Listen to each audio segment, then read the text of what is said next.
한 주간의 정치권 핫이슈를 속속들이 들여다보는 정치토론 왈가왈부 유용합니다. 오늘도 뜨거운 토론을 펼쳐주실 세 분을 모셨습니다. 김형주, 김유정, 진승호 전 의원 나와 계십니다. 안녕하십니까? 안녕하세요. 안녕하세요. 네, 이번 한 주 역시 정치권은 뜨거웠습니다. 자, 왈가왈부가 준비한 토론 주제는 무엇인지 오늘의 주제부터 화면으로 먼저 만나보시도록 하겠습니다.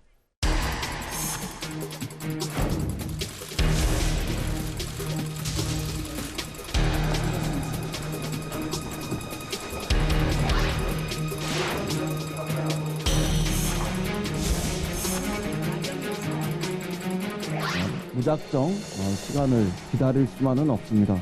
대화와 타협의 큰 길이 반드시 열리지 않는다면 국회법이 정해놓은 절차에 따라서 또 다른 길을 추진하지 않을 수 없습니다. 오늘부터 우리 자유한국당에서 이 단식을 이어나갑니다. 그리고 또 다른 황교안이 나타날 것입니다. 제발 이 불법 패스트트랙 폭거를 멈추고 공정과 대화의 정치를 복원하십시오. 칼을 내려놓고 대화의 장으로 나오십시오. 민주당이 분명히 경고합니다. 비례성을 강화한다면서 비례대표를 도로 줄이는 의석 나눠먹기 야합을 즉각 중단하지 않으면 20대 국회의 마지막 정기국회는 그 순간 올스톱이 될 것입니다.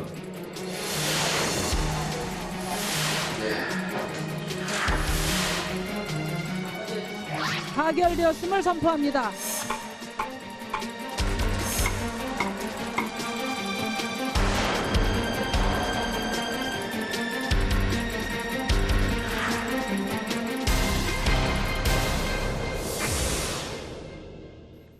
왈가왈부 오늘의 토론 주제는 패스트트랙 카운트다운, 향후 전국은 어디로 갈까입니다.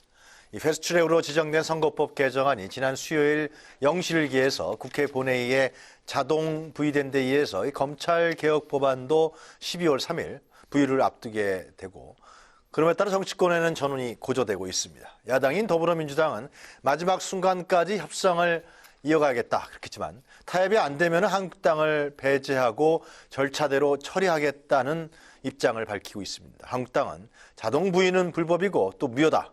그래서 강력한 저지 투쟁을 펼치겠다는 입장인데요. 이 하루하루 긴박하게 흘러가고 있는 국회 패스트트랙 전국 해법은 없는 것인지 함께 이야기 나눠보도록 하겠습니다. 자, 제일 중요한 게 지금 선거법 개정안이 부의가 됐습니다. 이제 어떻게 되는 겁니까, 이제 이것이? 실제로 부의가 되면은 사실은 이제 뭐 자동으로 말하자면 12월 3일 상정할 수 있는 거죠. 그러면은 뭐 자유한국당이 맞겠지만 어쨌든 어렵사리 표결을 하게 된다면 지금 현재 숫자적인 계산으로 보면 통과될 가능성도 있는 것이죠. 이거 과반이죠? 예. 제적원 과반입니까? 예, 그렇습니다. 그래서 지금 현재 어렵사리 4+1 물론 뭐 여러 가지 그 다른 어떤 변수들도 있을 수 있겠습니다만 한 150석 정도 표 정도를 거의 확보해 놨다고 보는데 다만 이제 이 과정에서 그 바른미래당 같은 경우도 이제 결과적으로는 비례대표 의석 수의 협상의 조정, 그러니까 군소정당 같은 경우는 비례대표가 늘어났으면 좋겠다는 입장들이 있는 것이고, 민주당은 사실 솔직하게 말하자면 비례대표 의석이 많고 적고에 대한 큰 어떤 그 의사 표현을 하지 않은 상태에 있는 것이고, 뭐 극단적으로 또 자유한국당은 비례대표는 원천적으로 막겠다는 입장이기 때문에 결과적으로는 이인영 원내대표가 얘기하듯이 이제 가장 크게 걸리는 것은 어쨌든 게임의 룰인데 그대 야당 제1당을 아예 배제하고 어떻게 표결 처리할 수 있느냐 하는 것이 하나 걸리고, 만약 그럼에도 불구하고 뭐 여러 가지 협상의 노력에 전혀 안 나온다면 이제 그렇게 가야 되는데, 만약 그 표결에 가야 된다면 과연 이제 225석, 240석, 260석 이런 어떤 지역구와 비례대표 의석수 간의 간격들을 어느 정도 민주당이 유연하게 받아들일 수 있느냐. 그렇게 되면 오히려 정의당이나 바른미래당의 의견들이 물론 많지는 않겠습니다만 예컨대 뭐 현재보다는 한 10석 가까이, 13석, 15석 가까이 비례대표 의석이 늘어나는 방향도 가늠해 볼 수 있지 않겠습니까? 그런데 말이에요. 문제는 지금 한국당에서 이 본회의 부의된 것도 패스트트랙은 불법이라고 지금 얘기하고 있잖아요. 네. 근데 이제 뭐 그런 부분도 논란이지 이게 뭐 진짜 불법이어서 불법인지 저는 모르겠습니다. 그래요? 실제적으로. 아니, 그러니까 김영주 의원도 네. 불법이라고 생각하세요? 불법 아니라고 생각하세요? 저는 뭐 정당성이 저는 분명히 있다라고 그래요? 보여지는 거고 국회의 의장이 말하자면 이제 부의를 할 정도면 의사국이나 여러 가지 법적인 제도적 검토 없이 그렇게 됐다고 저는 보기 힘들어요. 네. 다만 그동안의 문화와 관행에서는 이것이 좀 문제가 있다는 논란이 있을 수 있지만 그래가지고 의사국의 질의를 할 것 같은 불법이 아니라는 답을 분명히 할 겁니다. 진 의원님은 어떻게 보십니까? 뭐 이거는 근데 뭐 법적 처리를 한다면 시간이 많이 걸리기 때문에 네. 일단 화할 시위는 떠났습니다. 지금 이것 가지고 지금 한국당이 논쟁하자는 건 아닙니다. 이미 그거는 이미 결정적으로 알리바는 다 이야기해놨으면 넘어가지만 지금 당장은 이 법을 막겠다는 거 아닙니까? 그래서 지금 방금 나오는 이야기는 필리버스터를 하겠다는 것이고 또 하나는 이제 사실 황교안 대표의 단식 때문에 전국이 상당히 흔들렸습니다. 그러니까 생각보다는 황교안 단식이 성공한 걸로 저는 보는 이유가 네. 처음에는 조롱하고 뭐 황교 단식이다 뭐 그랬다가 나중에는 다 이제 찾아오기 시작했습니다. 한 일주일쯤 되면서부터 건강을 걱정하기 시작하고 황교안, 그러니까 미디어가 어쨌든 모든 게 황교안으로만 집중됩니다. 그래요. 그 얘기 좀 이따 자세하게 그러니까 하고. 이해찬 대표가 거기 갔다 온 뒤 그런 말을 했습니다. 선거법만큼은 합의를 하겠다 그랬습니다. 공개적으로. 이해찬 대표가. 그러니까 민주당에서도 이제 굉장히 부담스러운 겁니다. 제1야당 대표가 단식을 하고 있는 상황에서 이걸 갖다 밀어붙인다? 후폭풍이 오지 않습니까? 그리고 또 하나는 제가 자세하게 말씀드리겠지만 지금 대한신당이 이제 캐스팅 보트를 쥐고 있는데 대한신당이 또 다른 제안을 했습니다. 호남 지역의 지역구 의석수를 줄일 수는 없다. 그렇기 때문에 250대 50으로 가든지 아니면 또 다른 이 비례대표의 방법을 바꾸자. 뭐 석패율제를 도입하자. 그러니까 지금 상당히 복잡한 제안들이 나오고 또 심상정 대표는 농성을 시작했습니다. 알겠어요. 그러니까 예. 이게 지금 각 정당마다 작은 정당도 입장이 다 다르기 때문에 이건 나중에 토론하겠지만 지금 패스트트랙은 상당히 복잡해졌다. 불투명하다. 부의되고 상정하는 거는 이제 국회법상 문제는 그건 이제 한국당에서 지금 명분 찾기용이다 그렇게 우리가 봐야 아니요. 그러니까 부의하는 거는 법적으로 만약에 국회의장 한다면 그걸 막을 수는 없겠죠. 그렇죠. 예. 그런데 필리버스터라든지 또는 그거야 뭐. 그렇죠. 그런 것들은 하는 거지. 그거는 이제 물리적으로 막을 것 같지는 않습니다. 이번에 제가 볼 때는. 그렇지만 네네네. 어쨌든 분명히 기록을 남기는 것이고 제가 말씀드리는 것은 지금 여당과 비슷한 범여권이라고 하지 않습니까? 이중대, 삼중대 이런 이야기 하는데 그런 표현까지는 쓰지 않겠지만 민주평화당, 대한신당, 바른미래당 지금 의원들은 속내가 복잡하다. 그러니까 실제로 그러니까 민주당도 죄송합니다. 민주당도 말하자면 황교안 대표가 단식을 풀고 대화를 하면 나쁘지 않은 거예요, 사실은. 그렇죠. 왜냐하면 말하자면 그 군소정당하고 논의만 할수록 사실은 이건 민주당의 의견하고 또 거리가 될 수 있기 때문에. 그 얘기는 지금 민주당 의원들도 지역구 의석수가 줄기 때문에 그렇습니다. 또 그런 그 이해관계가 민주당도 있다, 호남 그런 기반이기 얘기인가요? 때문에 그렇기 때문에 사실은 충분히 이해찬 대표가 대화로 알겠어요. 풀자라고 얘기한 의도도 사실은 진정성이 있는 거죠. 솔직히. 그럼 진 의원님 말씀이라든가 우리 김영주 의원님 얘기에 따르면 결국은 이것이 선거법이 각 당의 이해관계가 한국당을 배제한다 그래도 각 당의 이해관계가 복잡하기 때문에 참 합의안이 나오기 쉽지 않다. 뭐 그런 요지 같은데 그런 요지로 우리가 이 문제에 대해서 지난 4월에 패스트트랙에 올라갔을 때부터 쭉 얘기해 왔죠. 네. 지난 6개월 이상을 얘기해 왔고 그리고 만약에 본회의에 표결에 붙여진다면 이게 쉽지 않을 것이다. 글쎄 말이에요. 이 안대로 간다면 전제는 그겁니다. 225대 75의 75. 이 지역구 비례의 비율을 가지고는 어려움이 많을 것이다. 이제 이런 네. 얘기를 해왔었는데요. 지금 이제 의원직을 상실한 의원들이 있기 때문에 현재 295명입니다. 현재가요? 네. 그리고 이제 295. 과반 확보를 하려면 148명이 필요한데 148. 지금 정의당, 민주평화당, 대한신당, 민주당 다 하면 150석은 확보가 되기 때문에 당장에 뭐 한국당을 무시하고 표결에 붙이고 이 안대로 뭔가 이 당들이 합의만 된다면 네. 통과를 시킬 수 있을 겁니다.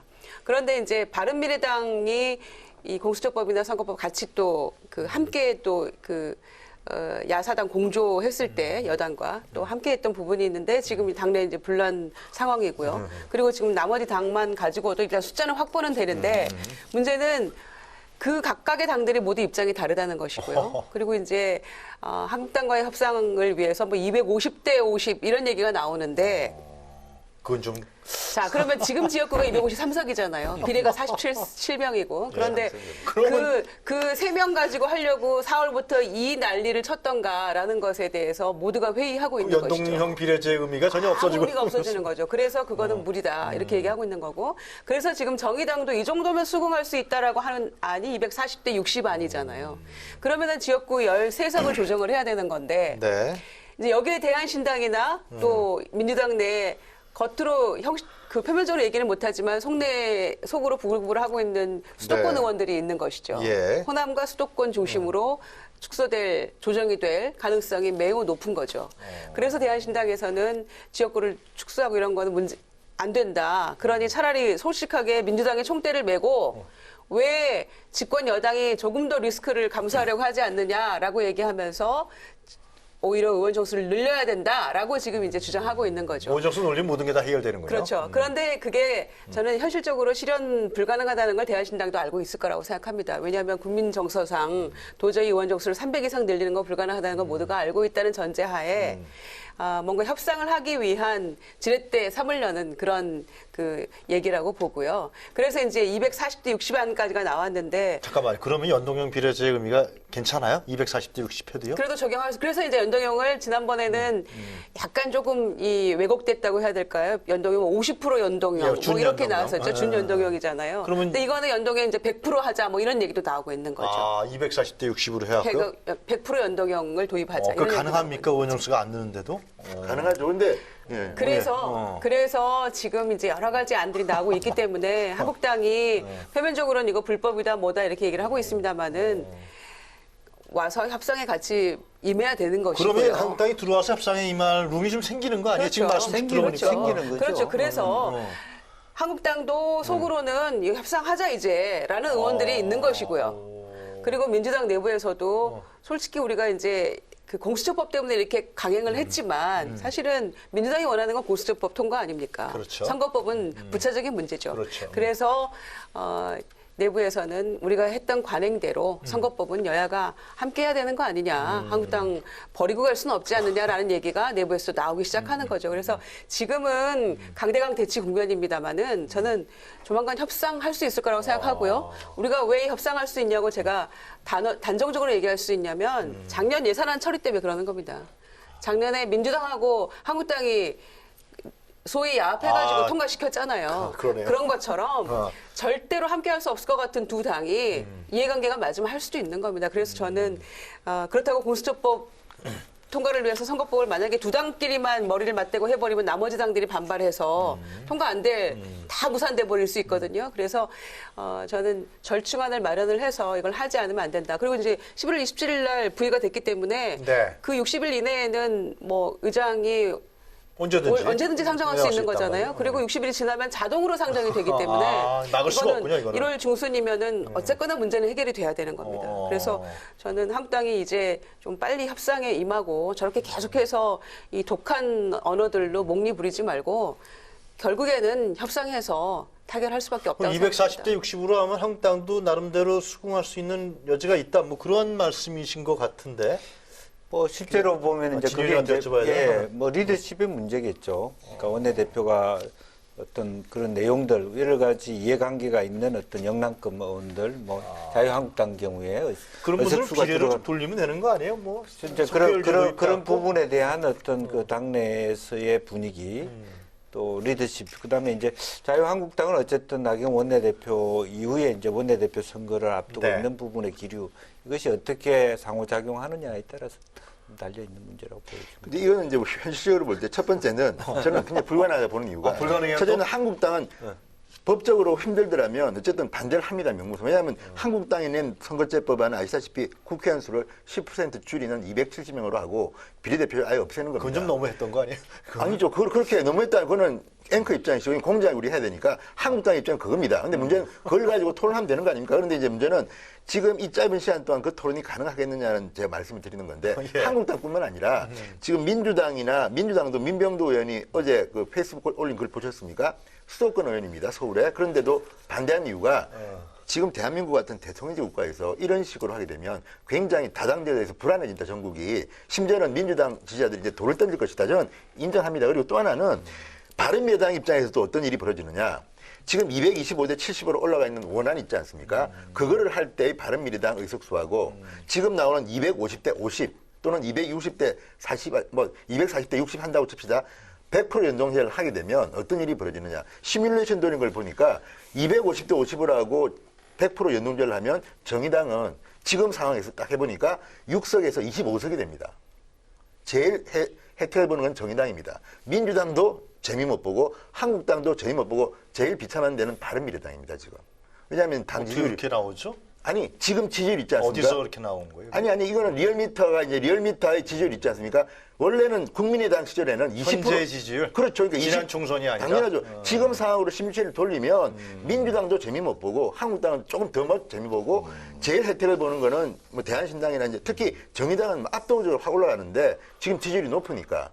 그런데 문제는 이렇게 된다고 하게 되면 바른미래당이 이 원안을 추구하든지 하지 250대 50에 100% 연동제를 하겠습니까? 그러니까 지금 각자 생각이 다른 거고 특히 대한신당은 다른 거는 관심 없고 호남 지역 특히 농촌 지역 저는 이건 이해가 된다고 보는 이유가 호남이나 경북이나 농촌 지역을 갖다가 이렇게 인구 때문에 이렇게 확 줄이는 거는 제가 봐도 이건 문제가 있다고 봅니다. 아니, 그럼 진 의원님 말씀대로 그러니까 하면은 이거 뭐 조정이 안 되네요. 저는 그래서 힘들다고 보는 이유가 그런 게 또 민주당도 예를 들어서 있지 않습니까? 지금 225대 70으로 올라가 있는 그 원안에 대해서는 아니, 그러면 조정이 안 되면 한국당은 어떻게 할 거예요? 아니 한국당은 계속 원래 이쪽은 조정해서 하겠다는 거 한국당 아니에요? 입장은 변한 게 하나도 없습니다.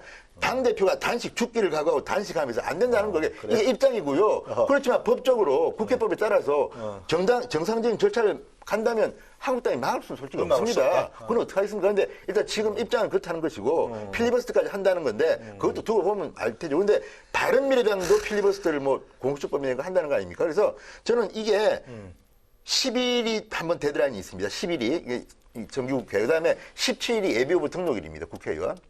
이거를 지나가 버리면 저는 선거법 개정하는 상당히 힘들 것이다. 한국당 그냥 기존에 지금 소송구제대로 해서 그냥 가자 그런 게 아니네요. 현행법체를 가자는 거죠. 비례제를 없앤다는 건 위헌 요소가 강하기 때문에 안 되는 거고. 그건 아니 그것도 논의해봐야죠. 지금 있는 이 법 있잖아요. 지금 나오는 그건 거꾸로 가는 얘기고. 여기에 대해서도 위헌 요소 있다는 분도 있습니다. 그러니까 법적인 문제는 우리 여기서 논의하기가 힘든 이유가 시간이 그건 많이 걸리는 것이고. 진 의원님 말씀 들어봤을 때는 이쪽에서 아무리 의원 정수를 조정하고 예를 들면 지역과 비례수를 조정하더라도 한국당에서는 받아들이기 어렵다. 뭐 그런 말씀이신 거죠. 그렇죠. 그리고 아니 한국당이 참여를 안 할 겁니다. 그런데 일부에서 근데 참여하자는 말도 있다는데 참여해서 좀 조정하면 안 돼요? 지금 분위기는 알겠습니다. 단식 분위기이기 때문에 편들 둘이 굳어지셨어 지금. 아니, 굳어질 것도 없어요. 굳어질 것도 없는데 변한 게 없지 않습니까? 저렇게 그 무모한 주장을 하면서 이제 단식하는 건 대단한 용기라고 생각하고요. 아, 그래요? 근데 또 그래도 정치라고 하는 것이 막판에 가서라도 협의를 할 수 있는 여지가 있는 거니까 두고 봐야죠. 예. 저도 같은 생각입니다. 정치가 그래서 알겠습니다. 묘미가 있는 거고 좀더 두고 종합예술인데. 좀 더 두고 봐야겠네요. 하여튼 간에. 예. 네. 그러면 선거법은 좀 두고 보기로 하고요. 검찰개혁안 얘기 좀 해볼까요? 이건 12월 7일에 자동 부의가 되죠. 3일. 3일, 네. 죄송합니다. 3일 날이 얼마 안 남았습니다. 그죠? 자, 이것은 검경수사권 조정과 공수처법안인데요. 이건 어떻게 진행될 것 같습니까? 민주당에서 굉장히 강력하게. 근데 뭐 요구하는- 이 부분도 전체 판이 다 연동돼 있다고 봐야 되겠습니다. 네. 사실은 그 전에 이제 그런 데 대한 내용들은 우리가 이미 수차례 여기서도 논의한 바가 있고요. 각 그 뭐 권은희법이든 누구법이든 여러 가지 있을 수 있습니다만 실제로 그것이 결과적으로는 자유한국당은 그 공수처 자체가 독재를 낳는 악법이라고 보는 거니까 그 관점에서 선거법조차도 그런 현재 뭐 비례대표 없애야 되는 관점이 하나도 바뀔 수 없는 부분인데 지금 오히려 핵심적으로는 황교안 대표의 단식, 물론 단식을 풀렸습니다만 핵심은 오히려 선거법보다는 공수처법의 어떤 그 악적인 말하자면 악소에 대한 저항이 더 어떤 크다고 부분이 보여지거든요. 악소가 있는 거 공수처법이에요? 저한테 물어보면 안 되고요. 근데 실제적으로 보면 이제 금태섭 의원이나 하시는 부분은 정권을 운영하는 자가 어떤 마음을 품느냐에 따라서 굉장히 이것은 어떤 대통령의 직속 말하자면 그런 기구로 둔화시킨다는 거고 지나치게 그게 공소 말하자면 수사와 기소라고 하는 것 자체가 위헌적 요소도 있다는 거 여러 가지 주장을 하는 거 아니겠습니까?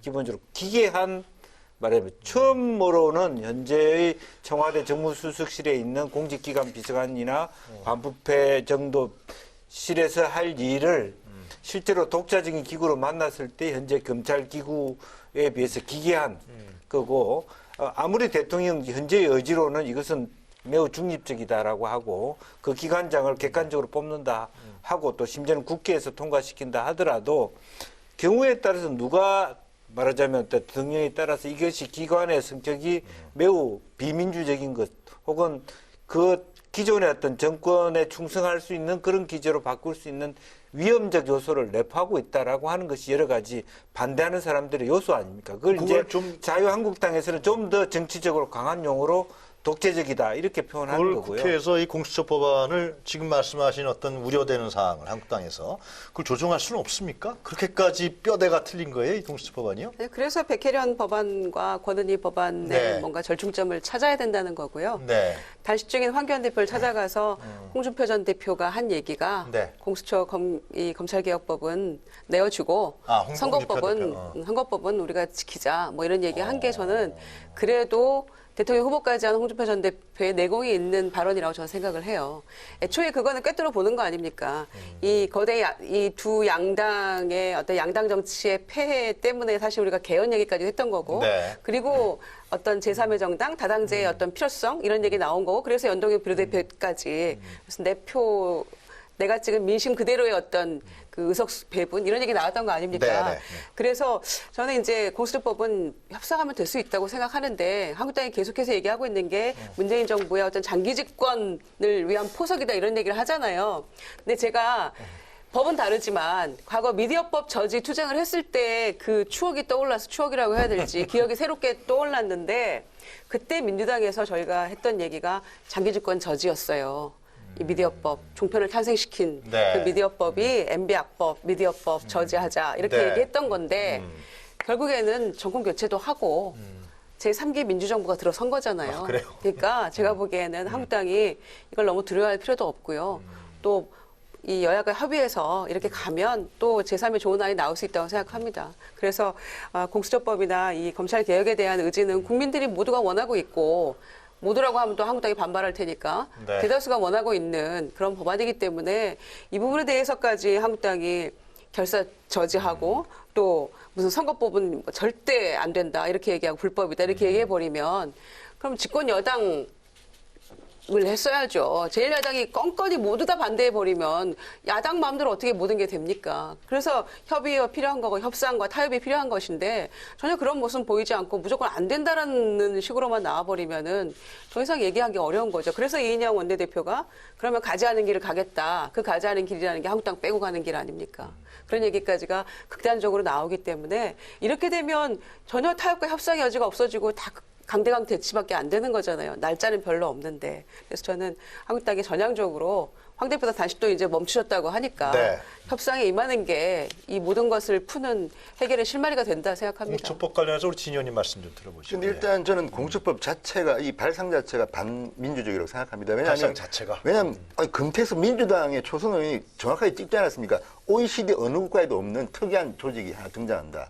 심지어는 중국의 비슷한 그 공안 조직도 기소권은 없습니다. 그러니까 이런 비슷한 조직, 유사 조직이 홍콩이나 싱가포르나 독재 국가에 있는데 민주주의 국가 어디에도 이런 조직은 없습니다. 이걸 만들겠다는 이유가 뭡니까? 또 하나 이번에 드러난 게 청와대의 지난 울산시장 선거 때 황운하 울산지방경찰청장의 그 수사를 놓고 지금 말이 많습니다. 상당히 많은 물증이 나오면서 지금 청와대가 선거에 개입한 거 아니냐 이런 비판이 나오는데 공수처가 생기면 이런 수사 못한다고 저는 봅니다. 왜냐하면 지금 검찰이든 누구든지 자유롭게 수사를 해야 되는데 공수처가 생기면 이런 문제는 가지고 와. 근데 조국 전 장관에 대한 수사를 윤석열 지금 검찰이 하고 있는데 예. 이런 문제도 공수처가 생기면 장관?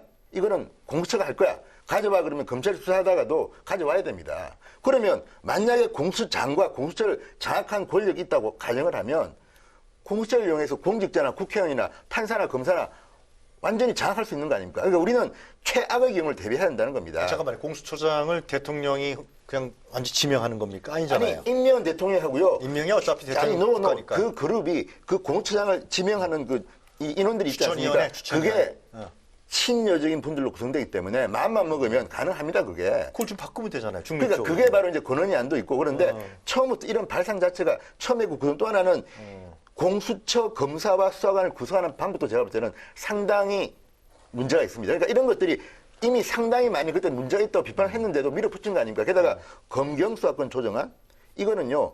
조국 전 장관이 이번에 망신을 당했습니다. 왜? 조국 전 장관이 장관 시절에 검사장 승진자 8명과 만찬을 했는데 네. 거기서 검사장들이 이야기를 한 겁니다.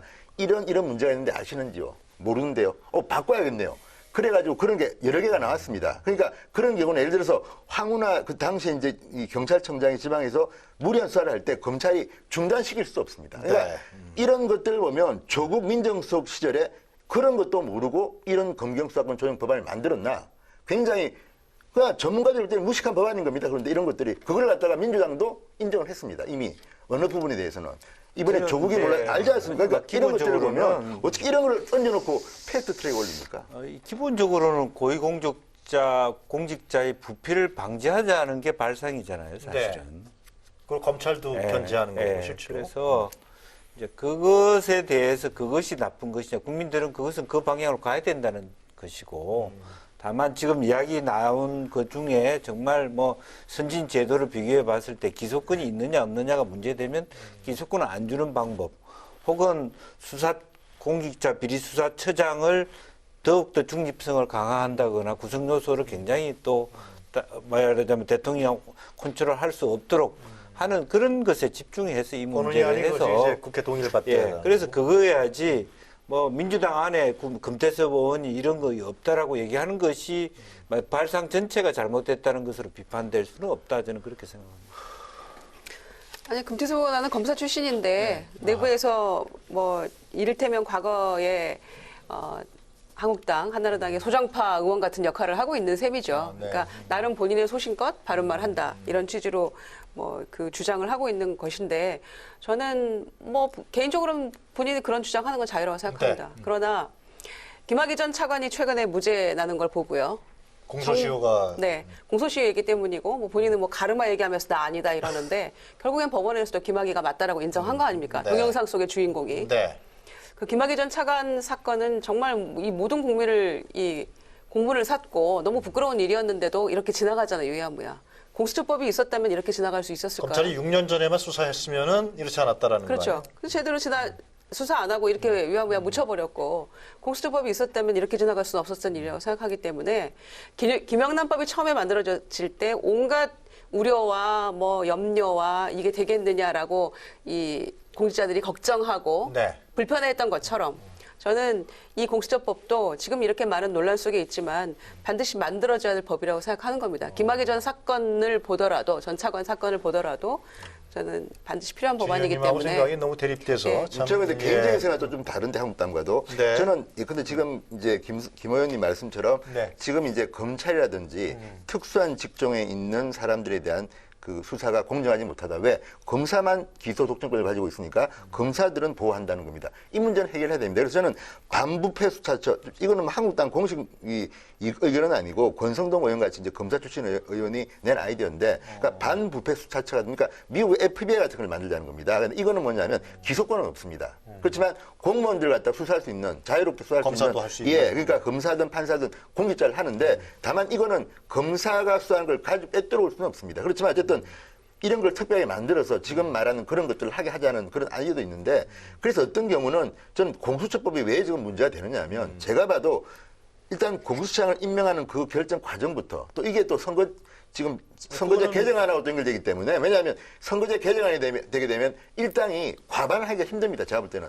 어떤 훌륭한 정당이라도 이 선거법안에서는 일당이 과반을 못합니다. 그렇다 그러면 1정당, 2정당, 3정당 정도 되지 않겠습니까? 그러면 마음만 먹으면 대통령이 원하는 사람이 공수처장에 지명될 가능성이 좀 높습니다. 솔직히. 안 그럴 경우도 물론 있겠으나, 만약 그렇다고 하게 되면 위험한 것이. 아니, 그걸 합의해서 중립적으로 인사를 할 수 있는 장치를 만들면 그게 안 돼요? 그 부분을 초기에 저는 공수처법을 제가 왜 자꾸만 박을 잃어버리는데, 처음 시작할 당시에 조금만 더 민주당이나 이 공수처법을 주장하는 분들이 좀 마음을 털고 협의를 했더라면 이런 일이 없었다고 보는데, 처음에 이걸 만들 때 너무 강경한 법안을 만들었다. 왜냐하면 지금 저는 김희종 의원 말씀처럼 그런 생각을 하는 사람들이 좀 많습니다. 반부패 수사는 필요하다. 그런데 지금 생기는 이 공수처는요, 제가 봐도 너무 셉니다. 이런 것들을 검찰과 별도로 하나 더 만든다는 거는 문제가 있기 때문에 이건 토의할 필요가 있는데, 그럼 민주당이 어느 선까지는 우리가 양보할 수 있다는 걸 먼저 디클리어 하면 되는데, 하겠습니까, 지금? 그러니까 뭔지 모르지만 저는 이 공수처법은 청와대에 좀 쫓겨간다는 느낌이 좀 듭니다. 민주당이.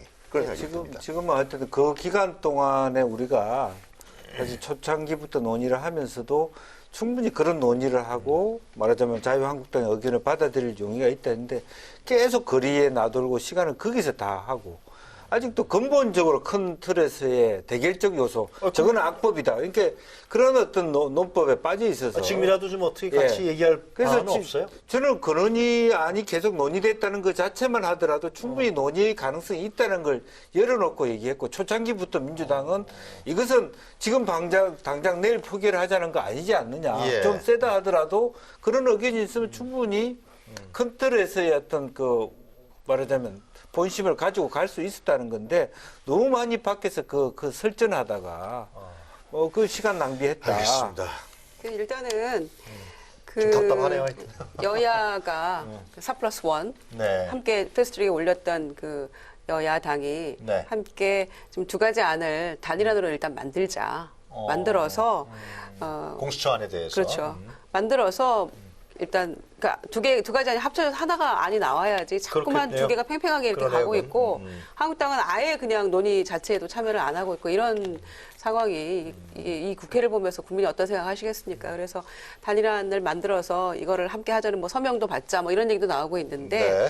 그게 맞는 방법인 것 같아요. 그래서 여야가 머리를 맞대고 있는 와중에 대한신당까지 다 참여하고 있는데 한국당만 나몰라라 하고 있는 이 상황이 이게 온당한 처사는 아니라고 봅니다. 한국당이 들어올 수 있는 룸을 좀 참 주면 좋은데 그게 안 되는 모양이죠? 그래서 바른미래당 안과 이 그래요? 민주당 안 두 가지 가지고 논의하자는데 이 논의조차도 거부해버리면 얘기 못하는 거죠. 대통령께 명분을 주고 뭐 저 자유한국당이 실리를 가지는 방법도 있거든요. 그러니까 가장 낮은 아까 말한 대로 어떤 뭐 미국의 모델이든 뭐 어떤 그런 형식으로 하고 같은, 이름만 공수처라는 이름으로 해서 원래 그 대통령이 요구해 왔으니까 통째로 이름까지 바뀌어서 한다는 건 좀 너무 거하니까 그렇게 할 수 있는 협안도 있는 거예요. 그래요? 백혜련안, 권은희안, 수정안 네. 수정안을 그래서 만들면 되는 대안을 거죠. 만들어서 네. 훨씬 낮아서 알겠습니다. 컴팩트하게 갈 수 있는 방법이 이게- 그대로 있다고.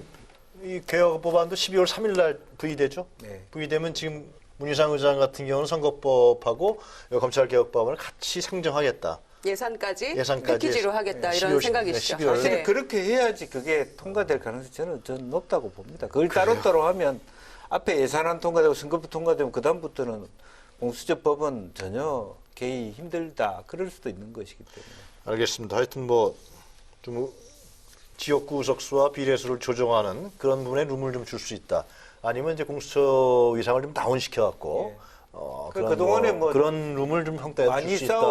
이런 얘기 같네요. 싸워오면서도 상당한 어떤 알겠습니다. 암묵적 합의 과정으로 온 거죠. 일종의. 한국당이 어떤 반응을 앞으로 보일지 더 지켜봐야 되겠네요. 정치는 생물이라고 그러셨으니까. 네. 그 김대중 전 대통령이 그런 얘기 했었나요? 하셨고 예. 최근에는 종합 예술이니까 어떤 창의적인 또 아이디어가 나올지 그렇겠네요. 모른다. 예. 네.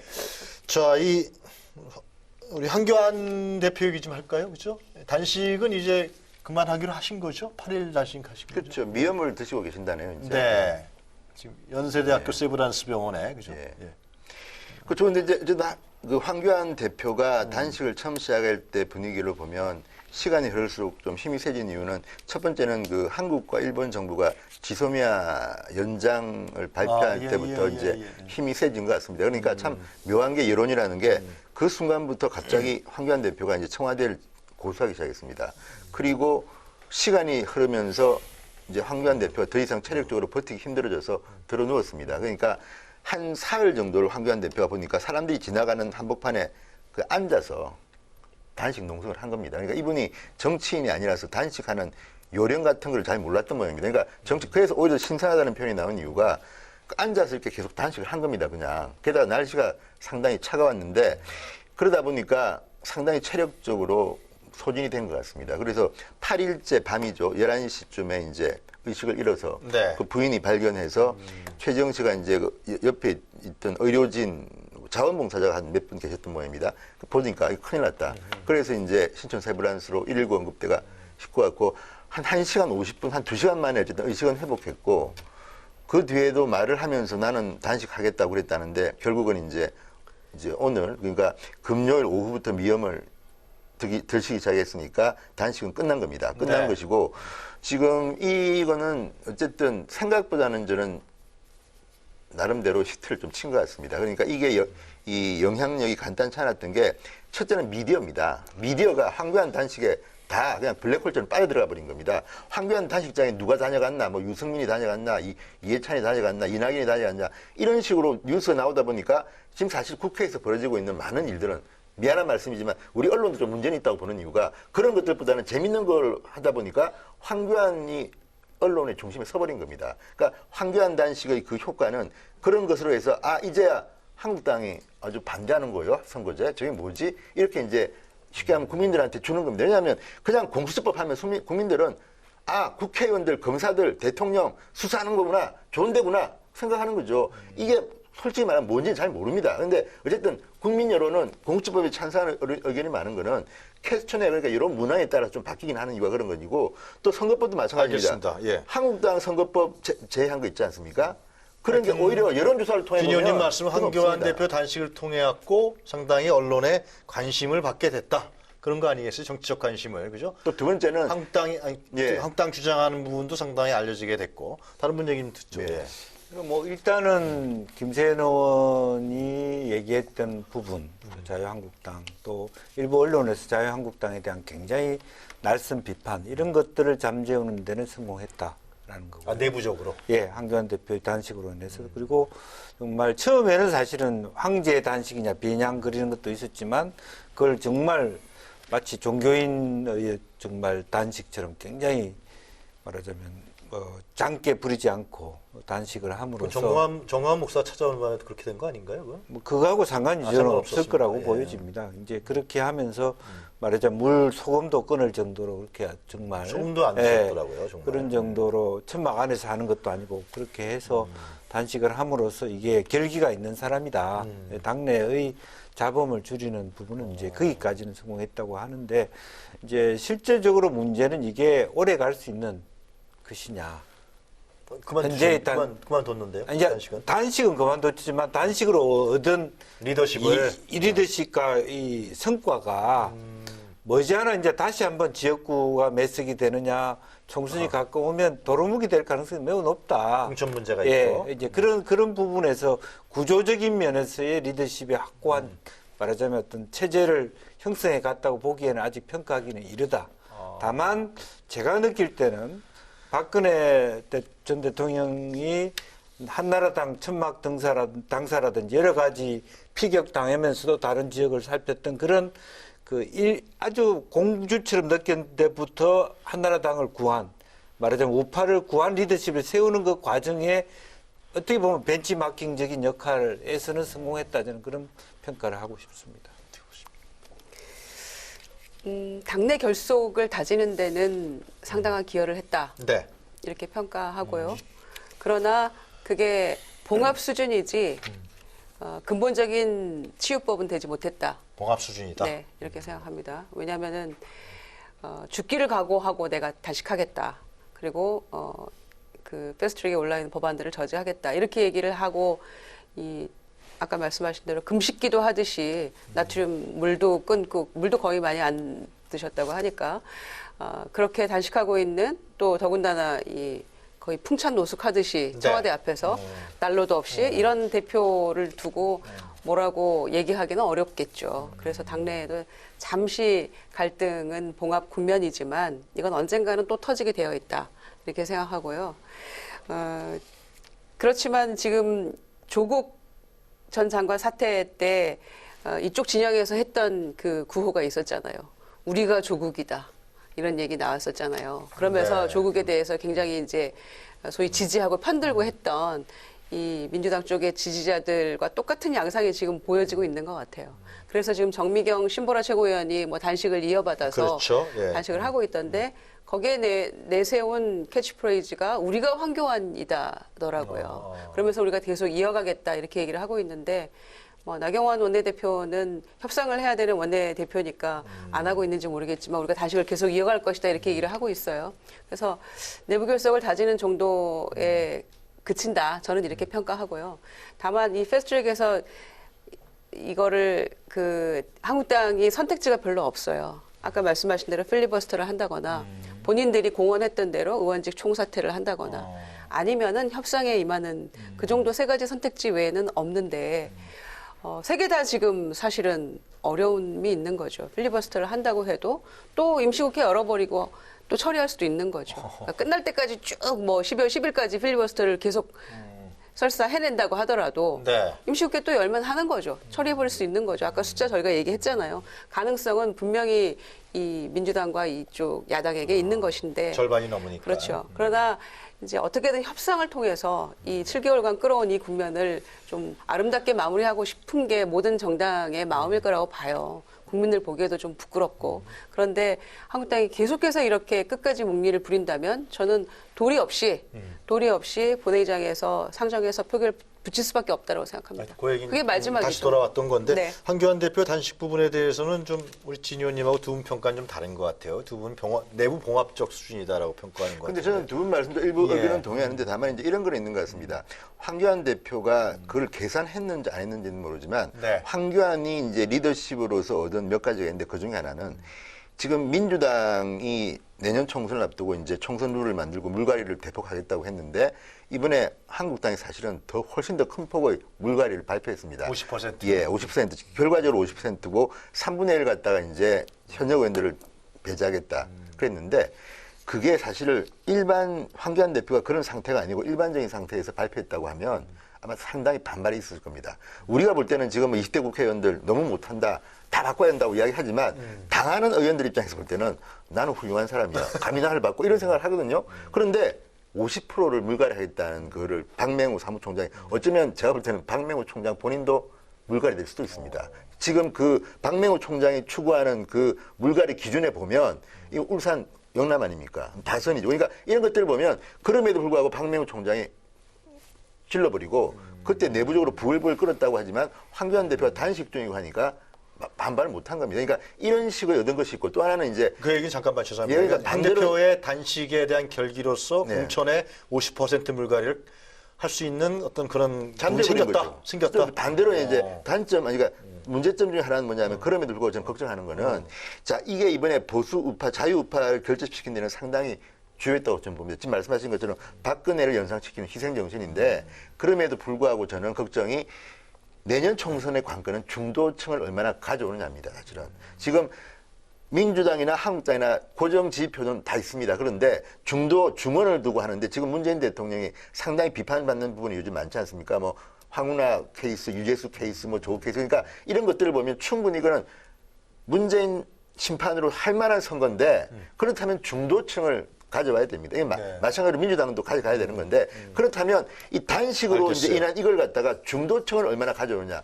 여기까지는 저는 이 단식이 영향을 주기에는 역부족이었다. 확장성은 아직 없다. 이 부분이 저는 앞으로 그러나 황교안이 하여튼 보수층과 내부 부분에 대한 리더십과 상당히 성공했다고 성공했다. 봅니다. 예. 그러나 확장성은 두고 봐야 된다고 예. 그런 제가, 얘기죠. 제가 그 부분은 드리고 싶은 확정입니다. 얘기는 황교안의 리더십의 문제가 아니라 아니라. 예. 그동안에 민주당도 그런 부분이 있을 거예요. 예. 이제 자유한국당 의원들이 친이 친박이라고 하는 그 갈등, 뭐 탄핵에 대한 입장의 차이가 하나도 누그러지지 않은 데서 오는 문제예요. 황교안하고 아무 상관이 없는. 그러니까 어떤 문제가 정점적으로 생겨서 다른 원내대표가 들어와서 공천을 하기 시작했을 때 황교안 대표하고 상관없이 흔들릴 수밖에 없는 구조를 그 김수현의 얘기는 황교안을 비판한 게 아니라 현재의 당 체제가 그것을 극복할 수 있느냐 하는 데 대한. 전입니다. 예. 김세현이 한 거는 그 전이고 황교안은 그 뒤에 단식을 했기 그 뒤에 때문에. 단식을 했지만 그 문제는 여전히 남아있다는 그럼요. 거예요. 그건 남아있는 그렇기 때문에 거죠. 황교안 단식으로 얻은 이득이 있다 하더라도 그게 묻힐 가능성이 많다고 보는 게 제 입장이라는 거예요. 그러니까 한국당 내에 어떤 그 고질적인 문제가 개선되지 않는 친박과 한 이게 시너지를 가질 수 있을지는 미지수다 이거죠. 그건 지금 뭐- 단식으로 얻은 당내 탄탄한 구조 그게 구조화되지 않았다고 하는 이유가 그런데 단식이란 결기를 통해서 공천의 50% 물갈이 자기 이해관계가 더 앞장서는데 뭐 그게 며칠 전에 있었던 근데 단식으로 저는 이제 김 의원님 말- 그런 권력을 가졌다라는 수 거죠. 있냐. 저는 김세현 의원의 그 말도 일부는 동감하지만 또 이제 일부는 또 동감하지 않을 수 없는 게 저는 친박이든 뭐 친이든 뭐 또는 비박이든 간에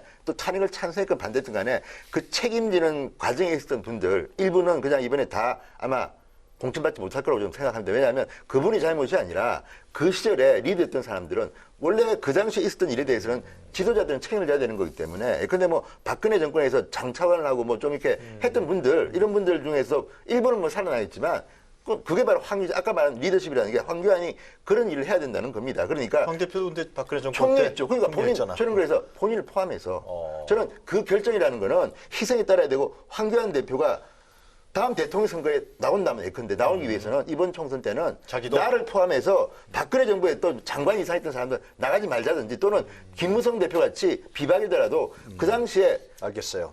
했던 분들 다 가자. 그래야만이 당이 삭감할까요? 그랬다고 이긴다는 보장도 없습니다. 그런데 그걸 못하면 안 되는데, 다만 황교안 이번 단식은 그 시작이다. 이번에 황 대표가 단식하면서 많은 생각을 하지 않았겠습니까? 지금 또 예. 자, 그러니까 다음 또 그러니까 프로그램이 지금 있다. 뭐 김 그런 의원님 말씀하신 것처럼 그런 숙제는 앞으로 풀어나가야 되는 거죠. 김 의원님 뭐 하신 말씀 있어요? 예. 간단하게. 예. 그러니까 김세현 의원이 바른 얘기를 한 거예요. 나경원도 물러나라, 황교안도 물러나라 이렇게 한 거잖아요. 뭐 다음 단계도 있고 왜 변화시킬 우리가- 수 있는 동력이 있다고 얘기하시는데. 아니요, 그렇지 않을 것 같아요. 왜냐하면 그러니까 내부에서 나경원 원내대표 이제 사실은 여러 가지 그 지금 투쟁 과정에서 소위 한국당이 투쟁 과정에서 여러 포석을 깔았던 것도 원내대표 연장해서 내년 네. 총선까지 가기 위한 포석도 있었어요. 나경원 원내대표의 어떤 행동을 보면. 그런데 내부에서 나가겠다라고 하는 거잖아요. 경선 붙자라고 하는 거잖아요. 몇몇 의원들이 나서고 있잖아요.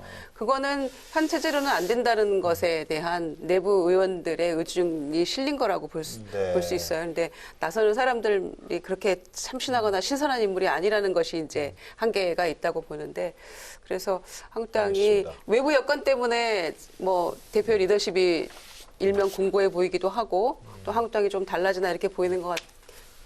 그거는 저는 알겠습니다. 이 국민의 좀 시선을 좀 가리는 그런 행위라고 보고요. 근본적인 반성이나 근본적인 내부의 개혁은 진작에 했어야 됐고 아직도 미진하다고 생각합니다. 하여튼 황교안 대표가 이번 단식을 통해서 얻은 것은 무엇이고 또 잃은 것은 무엇이냐. 그건 아마 내년 총선 때 그 결과가 분명하게 국민에 의해서 판단 지어지지 않을까 그런 생각을 합니다. 마지막으로요. 조금 전에 우리 김정원께서 말씀하신 이 선거법 이 문제는 검찰 개혁안은 잘 안 되면은 하여튼 간에 이 과반이 되니까 여플러스 사당이 국회 본회의에서 하여튼 표결로 해서 통과시켜야 된다. 그런 입장을 밝히셨어요. 네. 아니 그렇게 하지 않으면 제가 누누이 말씀드린 것처럼 그 얘기를 마지막으로 좀 하죠. 공수처법, 그러니까 소위 검찰 개혁이 민주당의 이 우선순위가 있는데 민주당이 봤을 때 검찰 개혁이 제 1순위 아닙니까? 네. 선거법은 사실 울먹 겨자 먹기로 참여하고 있는 거예요. 제가 보기엔 민주당이. 크게 뜻이 없었어요, 학업에. 이 선거법이라는 학업에 대해서는 예. 크게 뜻이 너무 좋으시네, 우리 없었고 김영주 의원님. 검찰 개혁이 제 1순위인데 선거법을 하지 않으면 이 공수법도 날아가는 거잖아요. 안 된다, 그러니까. 처리가 선거법이 먼저기 때문에 다른 당들이 표결 안 하고 일어나서 나가버릴 수 있어요. 충분히 가능한 이야기입니다. 그거는 분명히 그렇게 할 거예요, 아마. 네. 선거법이 처리가 안 된다고 하면 부결이 된다거나 만에 하나 불행하게. 그렇기 때문에 민주당은 이 공수처법 통과에 아마 소위 하늘이 두 쪽 나도 한다고 했으니까 목숨 걸 것이고요. 시쳇말로. 그래서 한국당이 끝까지 만약에 협상에 참여하지 않는다면 네. 나머지 정당들과 또 바른미래당의 일부는 또 참여 가능하거든요. 네. 그래서 협상안에 따라서 그래서 저는 그 여야 정당들이 모여서 합의안을 알겠습니다. 도출해내고 네. 표결에 붙여서 통과시킨다. 저는 그래서 그게 연말까지 가능하면 좋겠지만 적어도 1월 초까지 1월 초. 까지는 갈 수도 있다. 표결을 통해서 저는 이거는 그 처리될 거라고 생각합니다. 진 의원님 생각 들까요? 이런 방안에 대해서 어떻게 보십니까? 그러니까 그렇게 하려고 노력하겠죠, 여당에서는. 그런데 이제 민주당 내부도 선거법 개정에 대해서는 제가 볼 때는 의원들 사이에 불만이 많은 것 같고 또 그래서 지금 뭐 무기명 투표하자는 이야기도 나오는데 어떤 경우든 저는 뭐 민주주의 절차대로 하면 되는 겁니다. 하고 그다음에 그걸 보고 국민들이, 왜냐하면 선거가 이제 얼마 한국당은 그럼 어떻게 할 겁니까? 한국당은 마지막까지 최선을 다하겠죠. 그 방법은 지금 고민 중일 겁니다. 뭐 필리버스터 한다는 건 이미 이제 공표를 했고 네. 또 어떻게 할지는 뭐 방법을 찾아보겠죠. 그건 뭐 제가 고민할 건 아니고 그분들이 고민할 이야기인데 하시고, 근데 문제는 그겁니다. 그걸 보고 국민들이 판단하겠죠. 그리고 내년 총선이 얼마 안 남았기 때문에 네. 새로 총선을 치르면 그 이번에 하는 걸 보고 공수처법안, 선거법 개정안 하는 걸 보고 국민들이 아, 저 사람들 안 됐구나. 판단하고 내년 총선에 표를 던지겠죠. 그래서 저는 그래서 국민 심판을 받는다? 마지막까지 한국당은 힘이 부족하면 지면 됩니다. 그 다음은 국민들이 해줍니다. 그래서 내년 총선에 다수당이 되면 그 다음에는 법 바꾸면 또 됩니다. 그러니까 저는 너무 다만 저는 물리적인 거는 저는 바꾼다고요? 반대합니다. 다시? 반대합니다. 그러니까 언제든 이건 바꿀 수 있는 것이고 다만 문제는 이제 국민들 앞에 얼마나 제대로 커뮤니케이션을 하는가. 저는 한국당의 문제는 뜻이 좋은 것들도 많은데 소통하거나 알겠습니다. 공감을 얻는 방법에서는 상당히 서투르다. 이 부분을 좀 해가지고 이번에 지면 또 어떻습니까? 뭐 민주주의 절차라는 게 다수결의 원칙인데 의석수가 적은 한국당은 질 수밖에 없는 거 아닙니까? 근데 그렇지만 최선을 다해서 그 부당함을 이야기하는 겁니다. 그래서 지고 그다음에 총선에서 선택 받으면 되는 거죠. 그럼 되는 거지. 저는 그래서 너무 한국당이 요즘 보면 뭐 알겠어요. 100%를 갖겠다. 저는 그거는 저는 아니라고. 마음 편하게 먹자. 최선을 다한다. 그런 면에서 자유한국당의 딜레마가 있는 거예요. 그러니까 말하자면 공수처법을 막아서 막 이겼다고 환성할 때 국민들이 그것을 참 잘했어요. 이렇게 얘기할 것인가. 또 혹은 보는 관점이 좀 다르시네요. 또 혹은 어쨌든 아까 김정은 의원님 말씀했던 12월 중에 하든 1월 중에 하든 뭐 기습해서 해가지고 아 억울하다 막 바닥을 치고 울었을 때 국민들이 저 사람들이 진짜 억울하겠구나가 아니라 왜 저러고 있지? 또 그래요? 그런 딜레마가 있는 거예요 지금 이 싸움은. 그럼 내년 4월에 그런 것들이 결판 있기 나겠네요. 때문에 솔직히 얘기하면 이 정부 여당의 여러 가지 악재, 경제적 위기에도 아직도 자유한국당이 만반으로 이길 수 있다는 얘기가 안 나오는 이유가 그 속에 있는 겁니다. 그 논점 자체가 비례대표에 대해서 물론 전 세계 연구를 해봤더니 이런 비례대표제 우리나라밖에 없다 하지만 그동안은 우리 역사 속에 있었던 거예요. 그걸 이제 와서 통철이 전혀 잘못됐다고 얘기하는 것에서부터 비례대표를 하는 나라는 유럽에 굉장히 많습니다. 그러니까요. 예. 그래서 그런 미국만 부분에 모델로 삼으면 대해서 안 됩니다. 정말 생뚱맞은 투쟁을 하고 있는 거죠. 이제 보는 관점이 상당히 그런 다르시네요. 측면이 과연, 저는 있다고 네. 봅니다. 제가 진짜 우려하는 거 하나는요. 네.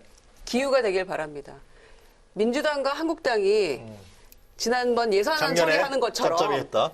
선거법 그대로 지금 현행대로 가자 이렇게 하고 공수처법만 조정해가지고 그 협상안을 만들어가지고 두 당이 들어가서 처리해버리는 그럴 리가 있겠습니다. 그런 상황 저는 기우길 바랍니다만 그런 얘기가 예산안 나와요? 처리에서 야당들이 너무나 황당했었잖아요.